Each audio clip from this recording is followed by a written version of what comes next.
Assalamualaikum warahmatullahi wabarakatuh. Perkenalkan, nama saya Maesa Putra Dewi Pamungkas dengan NIM 2402010110113. Di sini saya akan mempresentasikan mengenai tugas dari ICT Literasi dengan judul Pemanfaatan TIK yang Baik dan Bertanggung Jawab.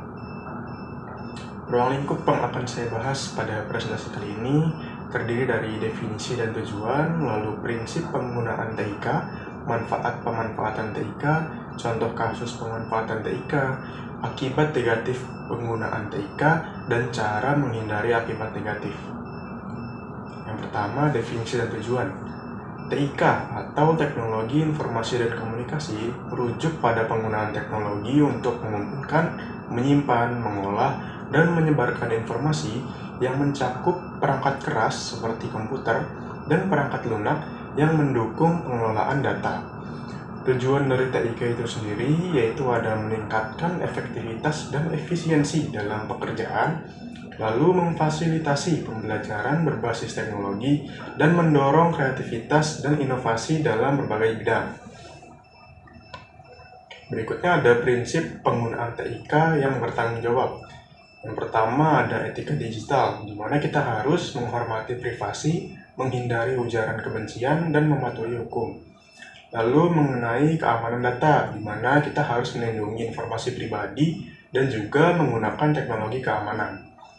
Lalu kualitas informasi, kita harus memastikan keakuratan dan relevansi dari informasi yang kita temukan di internet. Lalu ada penggunaan secara bijak, di mana kita harus mengatur waktu penggunaan gadget dan menghindari kecanduan. Lalu ada kewarganegaraan digital, di mana kita harus menghormati hak cipta dan mempromosikan konten-konten yang positif. Berikutnya ada manfaat dari pemanfaatan TIK. Yang pertama ada peningkatan efisiensi, di mana automatisasi proses dan penggunaan aplikasi yang meningkatkan produktivitas. Lalu akses informasi yang luas, di mana pemanfaatan platform pendidikan online untuk meningkatkan pengetahuan. Lalu ada konektivitas global, di mana TIK memfasilitasi komunikasi antar individu dari seluruh dunia. Lalu ada inovasi dan bisnis, di mana adanya inovasi bisnis seperti e-commerce, digital marketing, dan aplikasi lainnya membantu inovasi bisnis secara berkelanjutan. Lalu ada kesehatan digital, di mana adanya layanan kesehatan online dan pemantauan pasien secara digital. Berikutnya ada contoh kasus pemanfaatan dari TIK. Yang pertama, saya mengambil contoh aplikasi Smart Home, di mana aplikasi ini mengambil konsep rumah pintar menggunakan perangkat IoT untuk mengontrol berbagai aspek rumah seperti pencahayaan, suhu, dan keamanan melalui aplikasi smartphone. Nah, manfaat dari aplikasi ini ada meningkatkan kenyamanan penghuni, lalu menghemat energi dengan cara mengatur penggunaan listrik secara otomatis, dan juga meningkatkan keamanan dengan sistem alarm yang terintegrasi. Dalam menggunakan aplikasi Smart Home, pengguna harus bertanggung jawab memastikan bahwa perangkat yang digunakan memiliki keamanan data yang kuat untuk mencegah akses yang tidak sah. Oke, selanjutnya ada contoh aplikasi Halodoc, di mana Halodoc ini aplikasi kesehatan digital yang memungkinkan pengguna untuk melakukan konsultasi dengan dokter secara online, membeli obat, dan mengakses berbagai layanan kesehatan lainnya. Dengan Halodoc, pengguna dapat memilih untuk berkonsultasi melalui chat, video call, atau panggilan suara dengan dokter umum maupun spesialis sesuai kebutuhan mereka.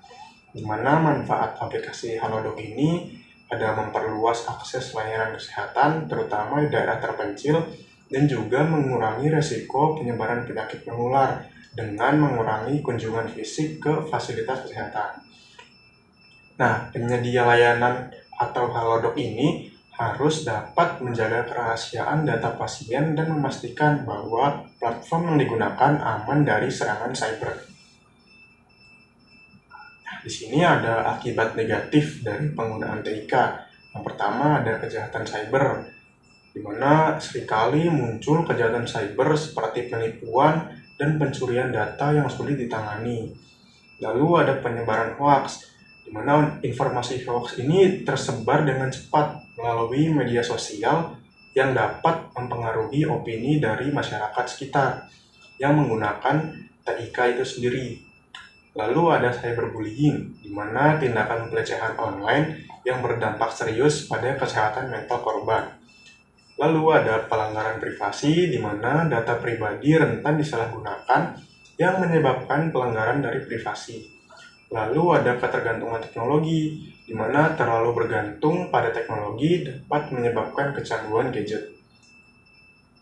Oke, cara untuk menghindari akibat negatif yang tadi sudah dijelaskan, ada bijak dalam menggunakan teknologi, di mana kita harus memahami kelebihan dan kekurangan teknologi, serta menggunakannya sesuai dengan kebutuhan. Lalu periksa sumber informasi, kita harus selalu memverifikasi informasi sebelum menyebarkannya untuk menghindari informasi-informasi hoaks. Lalu ada penggunaan aplikasi keamanan, di mana kita dapat menggunakan aplikasi keamanan untuk melindungi data kita masing-masing. Lalu ada pendidikan digital, di mana kita harus meningkatkan pemahaman tentang penggunaan teknologi yang aman dan juga efektif. Dan terakhir ada laporkan penyalahgunaan, di mana jika kita menemukan suatu konten negatif, kita harus melaporkan tindakan penyalahgunaan agar tidak menyebar dan dapat segera ditindaklanjuti oleh pihak yang berwenang. Kesimpulan dari presentasi ini, pemanfaatan TIK yang baik dan bertanggung jawab sangat penting dalam era digital saat ini. Dengan memahami manfaat serta risiko yang ada, masyarakat dapat menggunakan teknologi dengan bijak. Edukasi literasi digital harus menjadi prioritas agar individu tidak hanya menjadi pengguna teknologi yang cerdas, tetapi juga bertanggung jawab dalam menjaga keamanan data pribadi serta menghormati privasi orang lain. Oke, mungkin itu saja dari saya.